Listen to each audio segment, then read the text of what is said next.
नमस्कार दर्शकों, मैं कीर्ति स्वागत करती हूं आपका हमारे दूरदर्शन के इस खास कार्यक्रम में। दर्शकों, 13 फरवरी को हम विश्व रेडियो दिवस के रूप में मनाते हैं। रेडियो आज अपने आप में कितना बदला है।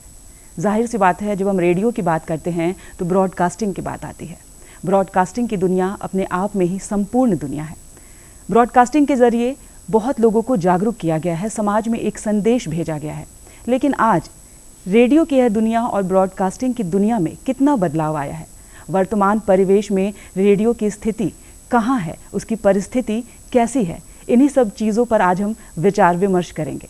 और अपने विचार विमर्श के लिए हमने अपने स्टूडियो में आमंत्रित किया है प्रमोद कुमार झा जी और साथ ही साथ निवास चंद्र ठाकुर जी को। प्रमोद कुमार झा जी अनुवादक हैं और साहित्यकार हैं और ब्रॉडकास्टिंग की दुनिया से काफ़ी लंबे समय से जुड़े हैं। साथ ही साथ निवास चंद्र ठाकुर जी भी ब्रॉडकास्टिंग की दुनिया से काफ़ी लंबे समय से जुड़े हैं। इसलिए आज इन दोनों के ही विचार जो हैं वो काफ़ी महत्वपूर्ण हैं। पहला सवाल मेरा प्रमोद जी से है। सर, आखिर विश्व रेडियो दिवस मनाने की आवश्यकता ही क्यों पड़ी? देखिए, अगर आप रेडियो की बात करें तो सबसे पहले हम लोग जो स्कूलों में पढ़ते थे, मार्कोनी की चर्चा होती है, ये भी चर्चा होती है, जगदीश चंद्र बोस ने भी उसका आविष्कार किया था। लेकिन एक लंबा समय गुजर गया, 100 साल से ज़्यादा हो गए हैं जब से रेडियो का उपयोग हो रहा है। रेडियो का उपयोग ख़ास करके जब संकट की घड़ी होती है, उस समय में, युद्ध के समय में, महामारी के समय में बहुत ज़्यादा पाई गई है। अभी हाल का ही लीजिए ना, अभी जब महामारी पूरी दुनिया में फैली थी कोरोना की, तो अमेरिका में 60% लोग के सूचना का माध्यम रेडियो ही था। अपने घरों में रेडियो के माध्यम से ही जानकारी हासिल कर रहे थे, क्योंकि टेलीविज़न बहुत ज़्यादा इफ़ेक्टिव नहीं हो पा रहा था। तो ये तो भी रेडियो की जो विकास यात्रा होती रही है। लेकिन ख़ास जो 13 फरवरी का दिवस जो मनाया जाता है, उसका कारण ये है कि संयुक्त राष्ट्र संघ ने 1911 में ये निर्णय लिया कि 13 फरवरी को अंतर्राष्ट्रीय रेडियो दिवस के रूप में मनाया जाए। कोई भी एक जब विकास यात्रा में बहुत बड़ा कदम होता है, कोई बहुत बड़ी बात होती है, तो उसको एक दिवस के रूप में लोग मनाने की परंपरा है। तो मुझे लगता है कि रेडियो दिवस उस रूप में ही मनाया जाता है। बिल्कुल। निवास जी, जब रेडियो का जिक्र होता है तो जाहिर सी बात है प्रसारण का भी जिक्र होता है और रेडियो में कई तरह के प्रसारण जो हैं वो किए जाते हैं, जो अपने आप में लोगों को अलग अलग संदेश देते हैं। लेकिन रेडियो के बाद कई अन्य प्राइवेट चैनल्स भी आए, जिन्होंने धीरे धीरे रेडियो की जो यात्रा है उसे बहुत पीछे ढकेल दिया। आज के वर्तमान परिवेश में हम रेडियो की यात्रा को किस तरह से दर्शकों के साथ साझा कर सकते हैं? कीर्ति जी, आपने रेडियो की यात्रा की बात की है। बिल्कुल। तो मैं थोड़ा झा साहब ने जहाँ मार्कोनी की बात शुरू की थी, वहाँ से बात को कुछ बहुत संक्षेप में आगे ले जाना चाहता हूँ कि आज रेडियो डे है और इस साल के रेडियो डे का थीम है रेडियो एंड ट्रस्ट, रेडियो और विकास। ये 13 फरवरी को 11वां संस्करण है रेडियो डे का। तो रेडियो का विकास, झा साहब ने कहा ना, मार्कोनी ने 1896 में इसके पेटेंट के लिए वायरलेस पर रेडियो कोशिश करें, इसके पेटेंट के लिए ब्रिटेन में अप्लाई किया और विकास उस समय से शुरू हुआ। 1906 में एक जहाज अटलांटिक और महासागर में बहुत दूर जा रहा था, तो R.A. फेसेंडन एक वैज्ञानिक थे जो मेनलैंड से जिन्होंने संपर्क किया उसके वायरलेस केंद्र को जो जहाज में था। तो किक किक की आवाज़ भी लोग दौड़े आए कि आदमी क्यों बोल रहा है। अब तक तो कोड आता था। तो देखा कि एक सारे लोग, कैप्टन भी जहाज में आ गए। तो एक कवि ने कविता पढ़ना शुरू कर दिया अदृश्य से, बहुत दूर से। उसके बाद वायलिन वादन शुरू हुआ। फिर एक व्यक्ति ने भाषण दिया। तो कहते हैं R.A. फेसेंडन पहला प्रसारक था और उसने कहा कि अगर आप इसको सुन रहे हैं तो R.A. फेसेंडन, और अपना पता बताया कि संयुक्त राज्य अमेरिका में आप अपनी चीज़ भेजिए। इस तरह से बढ़ा और प्रथम विश्व युद्ध के बीच बहुत विकास हो गया। अमेरिका में इसका विकास ज़्यादा हुआ क्योंकि 1917 में अमेरिका विश्व युद्ध में गया। इसके पहले जो 4 वर्ष थे या 8 वर्ष, इसमें सरनोफ एक बहुत प्रतिभाशाली थे। उन्होंने सोचा, ये कल्पना की कि एक केंद्र होना चाहिए जहाँ से प्रसारण हो और एक सेट होना चाहिए जो आदमी के पास हो। और उस समय उन्होंने बेहतरीन प्रसारण शुरू किया जिसमें बेड टाइम स्टोरीज थी, यानी गर्मा गर्म स्टोरी। तो अभी के अरबपति के लोग जो उस समय थे, जो डेयर कर सकते थे पैसे से, उन्होंने रखना शुरू किया है। और इसी तरह से और प्रथम विश्व युद्ध में 2 काम हो गया, दुश्मन के संदेश को पकड़ना, मित्र राष्ट्र भी वही कर रहे थे और जर्मनी भी वही, और अपने संदेश को अपने तक प्रसारित करना। तो इस तरह से प्रथम विश्व युद्ध में रेडियो बहुत तेज़ी से बढ़ा और आगे बढ़ता गया। और अब तो देख ही रहे हैं कि क्या स्थिति है रेडियो की। और आपने जो बात कही, रेडियो की विविध प्रसारण के आयाम, बहुत सारे आयाम। पहली बार सोचा गया कि बच्चों की भी कोई दुनिया हो, वो भी इसमें शामिल हो, बच्चों के लिए, बच्चों का। और एक इंजीनियर थे शुरू में जिन्होंने पहली बार बच्चों की सभा की। फिर वह बच्चे ही तो नहीं है ना, हर वय के लोग हैं, किसान हैं, महिलाएं हैं, युवा हैं। इस तरह से जितने क्षेत्र, जीवन के जो विविध चीज़ें क्षेत्र हो सकते हैं, इन सबको रेडियो में शामिल किया जाने लगा। और आप तो जानते ही हैं कि किसी भी माध्यम का 3 उद्देश्य है। रेडियो का शुरू में यही 3 उद्देश्य था, सूचना, मनोरंजन और शिक्षा। इन्हीं तीनों का अब व्यापकतर रूप होता चला गया है। और आज हम कहाँ से कहाँ पहुँच गए, ये झा साहब और स्पष्ट बिल्कुल। अगर हम ब्रॉडकास्टिंग की दुनिया की बात करें तो समाज को जागरूक करने में ब्रॉडकास्टिंग की कितनी महत्वपूर्ण भूमिका रही है, क्योंकि ब्रॉडकास्टिंग ने कहीं ना कहीं समाज को बदला है। मैं आपको सबसे पहले बताऊं, अपने स्कूल के दिनों की याद आती है। उस समय मैं दूरदर्शन आ तो गया था, लेकिन सिर्फ दिल्ली और मुंबई तक ही वो सीमित था। भारत और उस समय पूर्वी पाकिस्तान के साथ युद्ध हो रहा था, पाकिस्तान के साथ, नहीं 71 की बात नहीं कर रहा हूँ। तो वहाँ पर मैंने रेडियो का सबसे महत्वपूर्ण उपयोग देखा था कि जब आकाशवाणी से ये प्रसारित किया जाता था कि आप लोग अपने घरों में बत्ती कम जलाएं। जी। सड़कों पर बत्तियाँ नहीं चलती थी, गाड़ियाँ जो चलती थी शाम को, उसमें भी बहुत ब्राइट लाइट नहीं जला करके डिम लाइट बहुत हल्के से चलाने की व्यवस्था थी। इसलिए क्योंकि एयर स्ट्राइक्स होते थे और मैं बॉर्डरिंग एरिया का रहने वाला था कि वहाँ पर एयर स्ट्राइक्स नहीं होगी, दुश्मनों को पता नहीं चले कि हाँ आबादी है, यहाँ पर बम गिराए जाए। तो पहली बार ये एहसास हुआ कि रेडियो के माध्यम से इतनी महत्वपूर्ण सूचना दी जा सकती है। दूसरा, मुझे याद है कि जब महामारी फैलती है तो उस समय में सबसे पहले क्या सावधानियां बरतनी चाहिए, क्या करना चाहिए, क्या नहीं करना चाहिए, ये रेडियो के माध्यम से ही होता है। और वो सूचना जो खेत में चरवाहा चरा रहा होता है, पहले वो छोटा रेडियो रखता था, आजकल मोबाइल रख के गाने सुनता है और समाचार सुनता है, उस तक पहुंचती है कि उसको क्या करना है और क्या नहीं करना है। टेलीविज़न का सेट लेकर के अब थोड़ी प्रगति हुई है, लेकिन अभी भी सारे लोग उतनी सुविधा उपलब्ध नहीं है कि मोबाइल पर वो एंड्रॉयड देख सकें खेतों में। लेकिन आपको ताज्जुब होगा कि रेडियो वो लोग सुनते हैं अपने खेतों में भी काम करते हुए। अगर आप देहातों में जाएंगी, एकदम सुदूर आप कल्पना नहीं कर सकती हैं, आप सोचती हैं करे उसको क्या मालूम होगा, लेकिन रेडियो के माध्यम से उसको भी उतनी ही सूचना है जितनी आपको है और अद्यतन है। और आपको ये भी बता दूं कि वो सिर्फ आपकी बात सुन करके भरोसा नहीं करता है, उसके पास सूचनाएं होती हैं। रेडियो जर्मनी भी सुनता है, हिंदी सर्विस, रेडियो BBC भी सुनता है, वॉइस ऑफ अमेरिका भी सुनता है। डिग्री नहीं है उसके पास, लेकिन उसकी जानकारी है रेडियो के माध्यम से। तो रेडियो की पहुंच लोगों के वहाँ तक है जहाँ तक और कोई साधन नहीं है।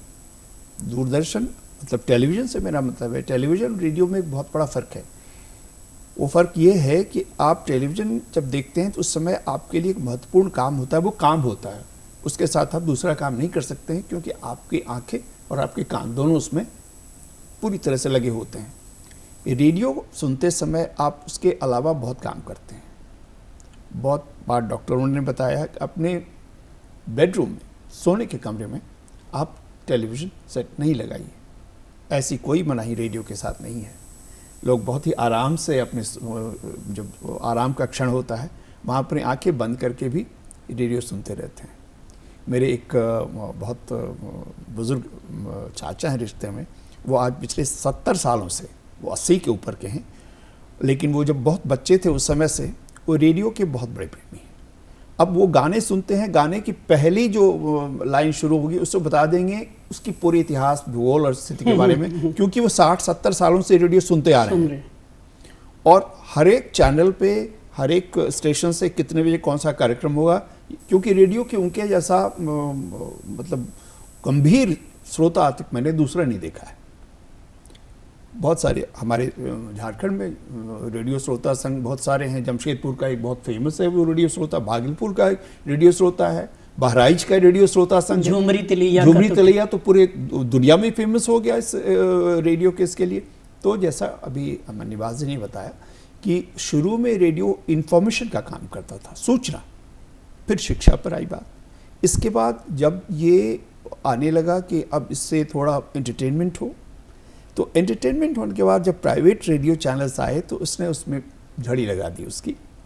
लेकिन आप उसके प्राइवेट रेडियो चैनल की उपयोगिता को भी नकार नहीं सकती हैं। अगर आप दिल्ली गई होंगी और ऑटो सर्विस में आप जाती होंगी तो कौन सा रास्ते में कहाँ पर जाम है या नहीं है वो अद्यतन सूचना देता रहता है। मुझे बहुत रोचक लगा कि इस रूट से नहीं जाना है, रूट बदल कर जाना है, क्योंकि हर एक 10 मिनट बाद, 5 मिनट बाद वो जो सिटी रेडियो हो उसमें उसकी जानकारी दी जाती है ट्रैफिक की, उनके पुलिस के साथ टाई अप है। तो रेडियो की उपयोगिता बहुआयामी इस वर्तमान ज़िंदगी में जितनी बदलती गई है स्थिति, उसके हिसाब से रेडियो भी अपने को अपडेट करता रहा, बदलता गया है। और महामारी की बात तो मैं आपको बताऊं कि महामारी में मैंने देखा है कि कहीं पर बहुत ज़्यादा गंदगी किसी मोहल्ले में थी, और मोहल्ला का बहुत बड़ा पटना के एक शहर में, और वहाँ बहुत सारे लोग बीमार हो गए। सबसे ज़रूरी था, ये संभव और कुछ नहीं था वहाँ, कि रेडियो के माध्यम से उनको बताया जाए डूज एंड डोंट्स कि क्या करना है क्या नहीं करना है।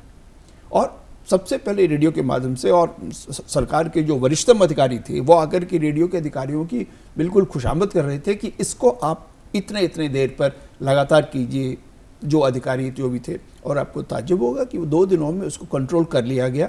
रेडियो की वहाँ सबसे बड़ी भूमिका थी। तो रेडियो ने बहुत बड़ी भूमिका की है युद्ध में, शांति में, सूचना में। बहुत सारी बीमारियों के जो फर्स्ट केयर करने की बात होती है उसमें महिलाओं का प्रोग्राम जो रेडियो में शुरू हुआ, मुझे लगता है महिला सशक्तिकरण में सबसे बड़ी भूमिका है हमारे देश में।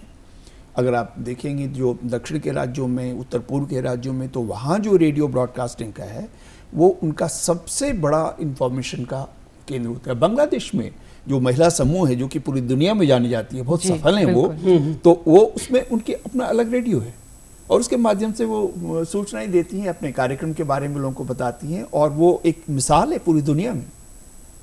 तो रेडियो ने बहुत प्रगति की है, जहाँ से शुरुआत हुई थी वहाँ से, और रेडियो ने अपनी यात्रा में समय और परिस्थिति के हिसाब से परिवर्तन भी किया है, अपने को विकसित भी किया है, और उसकी उपयोगिता कहीं घटी नहीं है और यात्रा पीछे नहीं गई, वो सिर्फ आगे ही बढ़ी है और आगे ही बढ़ेगी। और भी जैसा कि सर ने कहा कि रेडियो अपने आप को अपडेट करता है, तो ऐसे में जो वर्तमान परिस्थिति है, जिस तरह से प्राइवेट चैनल्स आ गए हैं और लोगों के जहन में छा गए हैं एक तरह से मैं कहूँ, तो उसमें वर्तमान परिस्थिति में आप रेडियो को कहाँ देखते हैं, उसके प्रसारण को कहाँ देखते हैं, जिस तरह के प्रसारण रेडियो पर किए जाते हैं? हमको लगता है कि समझने की बात यह है कि हम लोग रेडियो पर चर्चा कर रहे हैं, वो प्राइवेट हो या आकाशवाणी हो, दोनों ही रेडियो है। कहता है ना कि एक फुलवारी की खुशबू, उसकी सुंदरता यही नहीं है कि केवल गुलाब की क्यारियाँ हों, जूही, चंपा, चमेली, हर तरह के फूल हों। तो रेडियो में प्राइवेट भी हैं, अर्ध सरकारी भी हैं, कम्युनिटी भी हैं, सारा कुछ रेडियो है। जब हम विकास की यात्रा की चर्चा करेंगे तब हम रेडियो को बांट नहीं सकते कि क्या आकाशवाणी या voice of America, British broadcasting corporation, नहीं, रेडियो का समग्र विकास। तो जितने भी विकास के अलग अलग रूपों में रेडियो आज कार्यरत है, काम कर रहा है, वो बेहतरीन है। देखिए, जब वेब का बंटवारा शुरू हुआ, शॉर्ट वेब का या मीडियम वेब में, ये सब चीज़ें आई, तो अमेरिका और पश्चिम का वर्चस्व था, बिल्कुल उन लोगों ने बहुत सारा हिस्सा बांट लिया, इंडिया को बहुत कुछ कम हिस्सा मिला। लेकिन अब उसका काट ये आया कि एफएम रेडियो आ गया। ये एक छतरी की तरह है कि हम इतना एरिया में जैसे प्रसारण होता है उतना प्रसारण होता है, उसमें उतना बांटने की जरूरत नहीं है कि जो हमको अलॉटेड है चंक उसी में हम प्रेषण करें। पहले बांट दिया गया था, दुनिया में बैठकर पश्चिमी देशों ने बहुत बांट लिया था, इसलिए अब इसकी कोई दिक्कत नहीं है। एफएम के चलते फ़ायदा ये हुआ कि कम्युनिटी रेडियो शुरू हो गया, किसानों का रेडियो, सोशल सर्विस वाले का रेडियो, रांची विश्वविद्यालय का है खांची रेडियो। यहाँ अभी महानिदेशक आकाशवाणी आई थी, उन्होंने कहा कि आकाशवाणी से वो चाह रही थी कि टैग करें यूनिवर्सिटी के रेडियो को, कृषि विश्वविद्यालय का रेडियो। तो रेडियो, मेरा कहना सिर्फ आकाशवाणी नहीं, रेडियो आज व्यक्ति व्यक्ति के जीवन में व्याप्त है। जैसे जहाँ साहब ने कहा ना कि सबके लिए उपयोगी है। देखिए ना, जब यहाँ की जागरूकता कम थी तो बच्चे कितने डिहाइड्रेशन से मर जाते थे, छोटे बच्चे, गांव वाले को पता ही नहीं था। तो रेडियो ने कहा अरे कुछ नहीं, एक चुटकी नमक, एक चुटकी पानी दीजिए और वो बच्चे को पिलाते रहिए घोल, जब तक कि किसी डॉक्टर से या पानी सलाइन चढ़ाने की बात नहीं है। किसान कैसे खेती करें? जापान, एक ज़माना था जब हम लोग बचपन में थे कि जापानी पद्धति से खेती हो, कैसे हो, कोई दृश्य माध्यम तो है नहीं। तो रेडियो ने इतने अच्छे से बताना शुरू किया। और रेडियो क्या, वो जो कृषक गोष्ठी पूरे भारत में हर जगह होती थी, बेहतरीन उसमें नाटक किसानों के लिए आता, जैसे पटना ही आकाशवाणी से लोहा सिंह, और उसमें लोकगीत होता था जो किसानों को बांधे रखे। उसी बीच बीच में बड़ी महत्वपूर्ण चीज़ बताई जाती थी, दलहन के रुपाई का ये समय है, बियाई का ये समय है, कीड़ा देखने में ऐसा है, वो हरा है, उसके मुंह पर बिंदी है, वो लाल है, उसकी लंबाई इतनी है, उसको ये कीजिए, वो कीजिए, मुंह में कपड़ा बांधिए तब छीटिए। तो कृषि क्रांति कहते हैं, पंजाब में वैज्ञानिकों ने आविष्कार किया, लेकिन पहुंचा, जैसे फूल में खुशबू है, खुशबू अपने आप में कुछ नहीं, अगर हवा नहीं हो आप तक नहीं पहुंचेगी खुशबू। तो रेडियो ने एक हवा का काम किया, जिसने खुशबू को, वैज्ञानिक आविष्कारों को, चाहे वो हेल्थ में हो, एग्रीकल्चर में हो, खेलों में हो, दूर दूर तक पहुंचाए। और अभी व्यापक रूप से रेडियो ये काम कर रहा है। देखिए विदेशों में भी, बिल्कुल, मेरा सौभाग्य है कि मैंने रांची को यूरोप में भी जाके सुना, रांची आकाशवाणी के प्रसिद्ध, क्यों कि रेडियो ने आकाशवाणी में एक ऐप बना लिया है जिसमें आप कहीं भी नेट पर उपलब्ध है, दुनिया के किसी भी कोने में आप ट्यून करके उसको सुन सकते हैं। तो रेडियो की व्यापकता, जहाँ से आपने कहा ना कि घट नहीं रही है, बढ़ रही है। हाँ, हम लोग समझ रहे हैं कि टीवी छा गया है, लेकिन जैसे कि बेडरूम में कहा, आप सो जाइए, अभी जाड़े में कंबल ओढ़ लीजिए, उसके नीचे रेडियो सुनिए, मैथमेटिक्स की गुत्थियाँ सुलझाइए, हॉस्टल्स में देखिएगा रेडियो रखते हैं, या रेडियो के दूसरे विकल्प, चाहे आप जिसको एफएम कहती हैं, प्राइवेट कहती हैं, या आकाशवाणी कहती हैं, या कोई इस तरह से। मुझे लग रहा है कि रेडियो कभी रुकने वाला नहीं है, रूपों में इसका ट्रांसफॉर्मेशन होगा और अलग अलग ढंग से मानवता की सेवा करेगा। प्रधानमंत्री नरेंद्र मोदी के मन की बात कार्यक्रम ने रेडियो को एक नया आयाम दिया है। एक सर्वे के मुताबिक युवा पीढ़ी जो है वो खुद को रेडियो से ज़्यादा कनेक्ट कर पा रही है इस कार्यक्रम के ज़रिए। उसका कारण है हमारे प्रधानमंत्री ने मन की बात के माध्यम से बहुत महत्वपूर्ण बातों को सीधा कहना शुरू किया, किसी के माध्यम से नहीं, वो एक सीधा संवाद है। तो उस बात की विश्वसनीयता सबसे पहले बढ़ जाती है, क्योंकि वो प्रामाणिक है जी, और प्रमाणिक के साथ साथ जो अधिकृत है, खुद कह रहे हैं वो, और उन्होंने उसके माध्यम से बहुत छोटी छोटी जगह के लोगों को भी उसमें शामिल किया है। उनको अगर लगता है कि किसी गुमला के किसान ने बहुत बढ़िया किया है, तो उसमें पहले से योजना के हिसाब से उससे संपर्क करवाते हैं उनके कार्यालय से, और अपनी बातचीत में उससे भी बातचीत करते हैं वो। तो आप अंदाज कीजिए कि अगर पूरे देश को कोई आदमी संबोधित कर रहा है और सभी देश के अलग अलग सफल या परेशान लोगों से, दोनों से बात करते हैं, उसका समाधान करते हैं, तो जाहिर है कि उसकी लोकप्रियता तो बढ़ेगी ही। ये कारण है कि ये सीधा संवाद, मुझे लगता है ये भी एक अभिनव प्रयोग है पूरे विश्व में, शायद इससे पहले कभी नहीं हुआ था, और निश्चित रूप से युवा लोग जो अभी देखिए परीक्षाओं के समय में वो छात्रों को संबोधित करते हैं, परीक्षा के समय में कैसे किया जाए, तो एक उसका असर होता है। सीधा अगर कोई अधिकृत व्यक्ति बात करता है और उसके पास ये समय है, वो समय निकालता है इस बात के लिए, तो ये तारीफ की बात है। बिल्कुल। अगर हम बदलाव की बात करें तो रेडियो में बदलाव अब कहाँ कहाँ संभव है जो उसे भविष्य में और बेहतर बना सकता है? मैं आपको थोड़ा पीछे ले जाता हूँ, आपको बहुत रोचक लगेगा, हमारे दर्शकों को भी। रेडियो के एक ग्रामीण कार्यक्रम के प्रोड्यूसर हुआ करते थे जी। वो कश्मीरी भाषा के थे जी। और कश्मीर रेडियो में काम करते थे वो। तो वो हमेशा विकास के लिए बहुत कुछ प्रोग्राम बनाते थे। उनको लगा कि कुछ ऐसा मौलिक करें कि एक कहानी है और एक इसके माध्यम से पात्र बनाए उन्होंने, उसको खुद लिखा उन्होंने, और वो 300 एपिसोड से ज़्यादा चला। उसके लेखक भी खुद थे, प्रोड्यूस भी करते थे, लोगों को बुलाते थे, और कश्मीर के सुदूर पहाड़ों में भी जहाँ आदमी को जाना मुश्किल है, वहाँ भी लोग उनको सुनते थे। उसके कारण सुनते। पुष्कर भान वहाँ पर एक जाना माना नाम था, और बाद में उसका संकलन हुआ, उनको साहित्य अकादमी पुरस्कार भी मिला और पद्मश्री भी दिया गया उनके उस योगदान के लिए। स्वास्थ्य, कृषि, जीवन के हर एक आयाम को, कश्मीर के कठिन जीवन को जीने के से बचने के लिए वहाँ कठिनाई को कैसे किया जाए, पुष्कर भान साहब ने इस सारी बात को किया। ये एक अपने आप में एक अभिनव प्रयोग था उनका, और पूरे भारतवर्ष में इस बात की तारीफ भी जानी जाती है।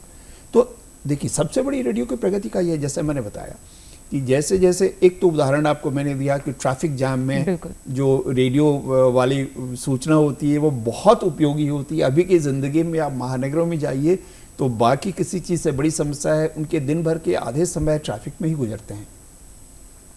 मेट्रो होने के बाद थोड़ी सी कम, लेकिन मेट्रो से पहले कभी कभी लोग घर वापस नहीं जा करके होटल में रुक जाते थे, उनको इतनी परेशानी होती थी। तो उसमें रेडियो सही जानकारी देता है कि किस समय आप किस रूट से जाइए। महामारी जो मैंने बताया, दुनिया में उसका कोई उपाय नहीं है। महामारी तो फैलेगी, गंदगी फैलेगी, आबादी बढ़ेगी, तो लोग उतने सचड़ नहीं हैं। बाढ़ के समय में मुझे याद है, एक वाक़या याद आ रहा है कि मैं रेडियो में काम करता था उन दिनों। बाढ़ आ गई पूरे शहर में, ट्रांसमीटर डूब गया, बंद कर दिया गया ट्रांसमीटर को। पूरे शहर में बिल्कुल आप कह लीजिए छाती के आसपास तक पानी भरा हुआ था। तो हेलीकॉप्टर से एक पोर्टेबल ट्रांसमीटर को ला करके और आकाशवाणी भवन के छत पर रखा गया। तत्काल निर्णय लिया महानिदेशालय ने, और वहाँ से ब्रॉडकास्टिंग शुरू हुई। ब्रॉडकास्टिंग रुकी नहीं, क्योंकि लोगों को सूचनाएं मिलनी थी, कौन कौन सी सावधानी बरतनी चाहिए, क्या शुद्ध पानी कैसे पिएं, सफाई का क्या ध्यान रखें, वगैरह वगैरह, जो चीज़ें खाने की चीज़ों की उपलब्धता कहाँ कहाँ रहेगी। ये तो ब्रॉडकास्टिंग में, और ट्रांसमीटर का पहले आकार बहुत बड़ा होता था, नहीं अब बहुत छोटा होता है। इसलिए लोग कभी कभी अब यात्रा में जाते हैं तो वो आप कह सकते हैं कि छोटा सा ट्रांसमीटर साथ में लेकर जाते हैं। तो ये जो प्रगति हो रही है, मैंने बताया आपको कि कुछ 100 रुपये में एक छोटा ट्रांसमीटर बना करके और वो छोटे क्षेत्र में अपनी सूचनाएं देते हैं। इसका नेगेटिव भी असर हुआ है, इसलिए सरकार की तरफ से उस पर काफ़ी ये होती है कि कभी कभी जो असामाजिक तत्व हैं वो भी अपने रेडियो बना करके गलत सूचनाएं प्रसारित करते हैं, तो उस पर रोक लगती है कि नहीं, आप कोई भी ट्रांसमीटर अपने से बना करके उसका उपयोग नहीं कर सकते हैं।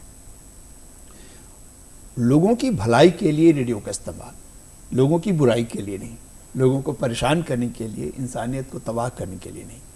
तो रेडियो का इस्तेमाल अगर सकारात्मक रूप में कहें तो वो रही है, और लोग बाकी जितने क्षेत्र में प्रगति हो रही है उसी हिसाब से इसमें भी प्रगति हो रही है और होती जा रही है रोज।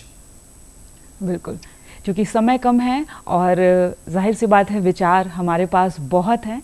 समय की कमी की वजह से मैं सिर्फ एक लाइन में चाहूँगी कि सर सिर्फ बहुत कम शब्दों में एक छोटा सा संदेश विश्व रेडियो दिवस पर हमारे दर्शकों को दे दें तो बेहतर होगा। संदेश क्या, हम लोग जीवन की जितनी ज़रूरतें हैं वो रेडियो समझे, उससे जुड़े, यही रेडियो का विकास है। समाज की ज़रूरतों को समझे। सही लग रहा है कि आज हमारे जो कम से कम आकाशवाणी वाले थोड़ा सा मनोबल गिरा हुआ है, उस मनोबल को उठाना होगा प्रसारक को भी, और इसमें मानवीय परिस्थितियों को और श्रम को आगे बढ़ाना होगा।